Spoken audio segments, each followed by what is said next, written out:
Put your hand on it, turn it to the right eye. We doing positivity. What's up, everybody? Welcome to this week's episode of Garage 13. I know we've been working on the engine a lot lately, so we want to give you a quick overview of the rest of the car. So let's go.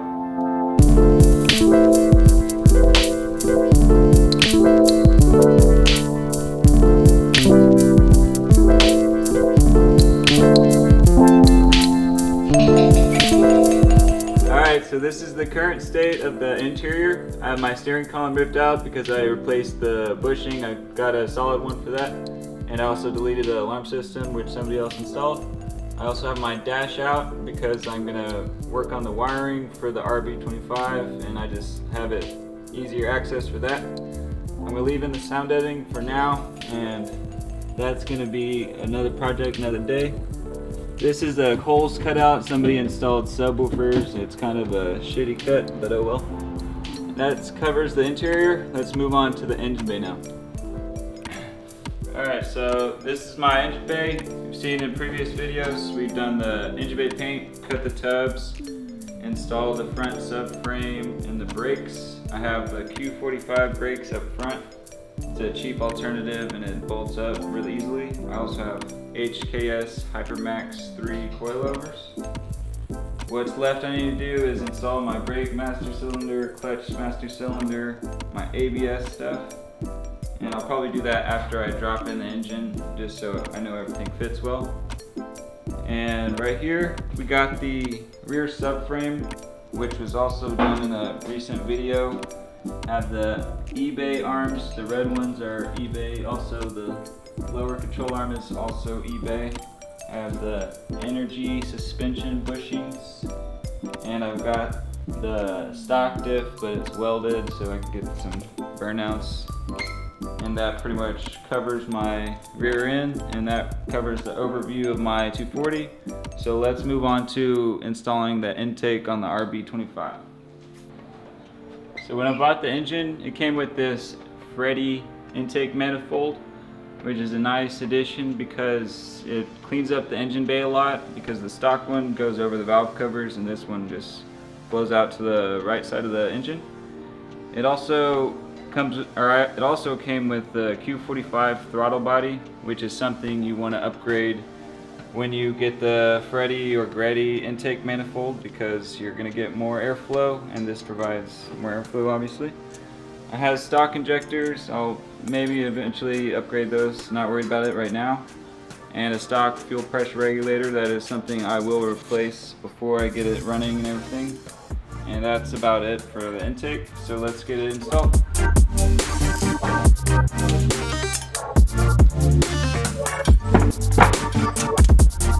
So after I took the intake off, I just got some paper to fill the channels where you can see the valves in there. You just don't want any debris in there to dirty the valves, so we're going to take that out. Also, when doing this, you want to replace the gasket as well. I purchased the OEM rebuild kit, so that was included with that. I'm just sticking with the stock gasket. It only goes one way because these have a unique shape. So the install is pretty easy. It has these studs on the head, so you can just slide the intake on and hold it in place while you get the rest of the bolts on. And let's get that on right now. As for the gasket, I got the OEM rebuild kit, so I'm just using that stock one that came with that.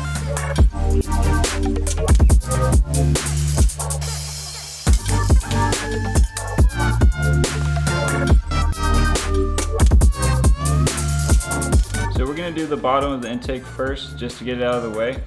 And there are various bolt sizes, and I don't remember exactly where they go, so I'm going to have to do some guessing and checking. So let's get that done first.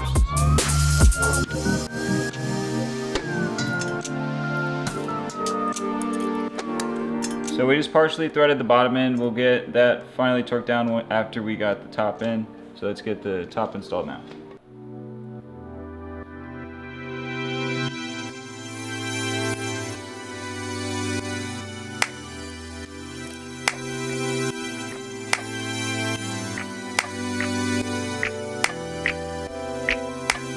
Alright, so we got the last bolt in, now it's just time to tighten them and torque them down. It's just a 12mm socket.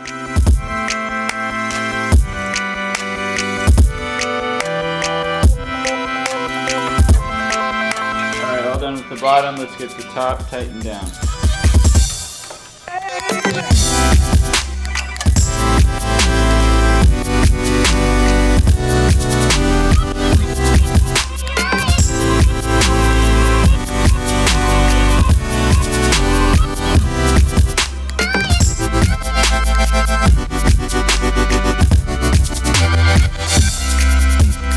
So we're all done bolting up the intake to the engine.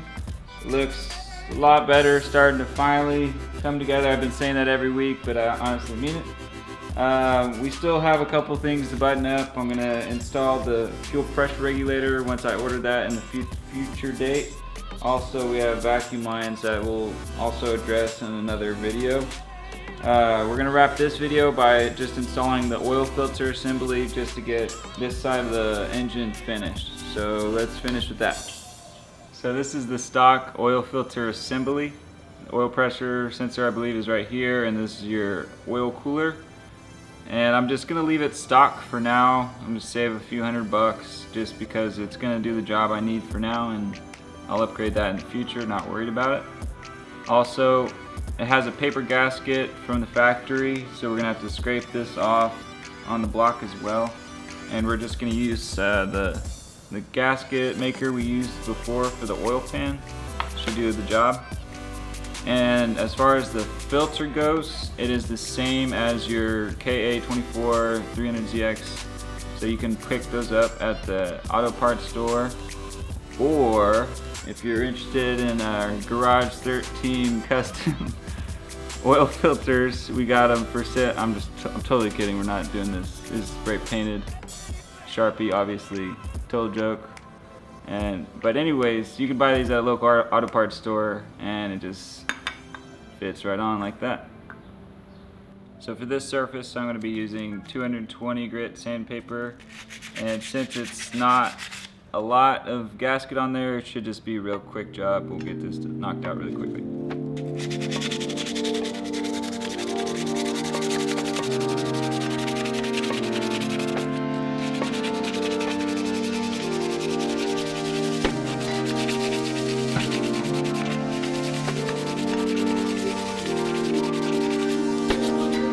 Alright, we didn't get it completely off, but I think it'll be alright with that gasket maker. It should seal it properly.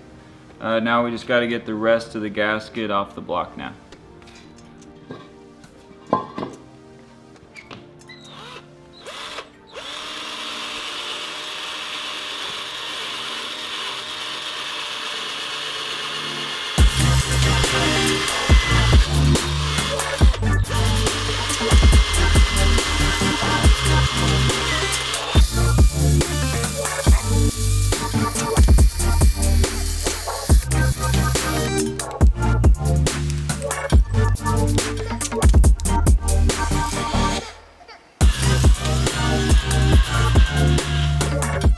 These are a real pain in the ass. There's probably a better way to do it. I just don't know a better way to do it.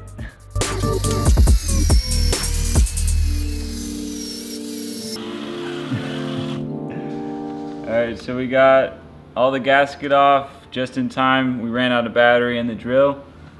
So now we're going to want to put the gasket maker on this surface and bolt it up. We figured out which way it goes. Now we're just going to get the gasket on there.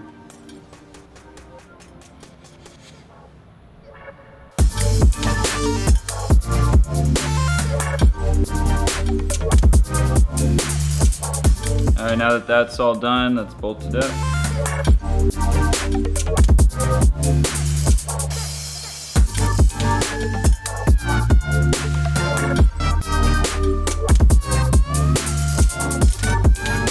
The socket size for this is just a 12mm.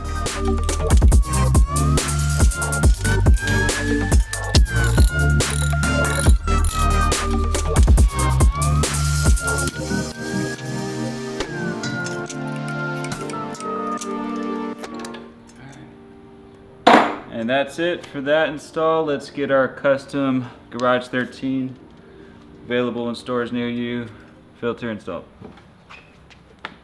When installing oil filter, I'm sure maybe you've seen it before. Just want to put a little bit of oil in the filter so when you start it up it's not dry. And lube the gasket just so it's easier to take off next time.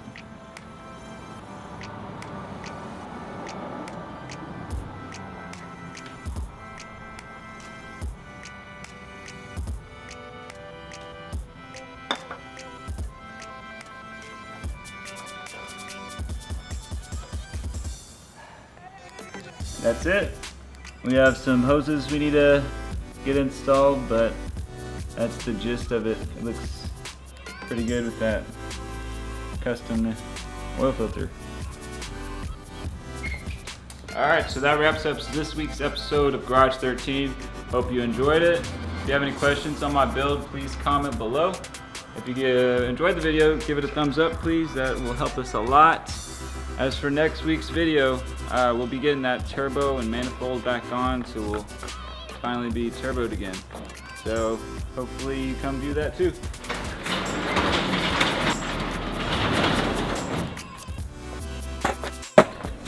See you guys next week. Peace out.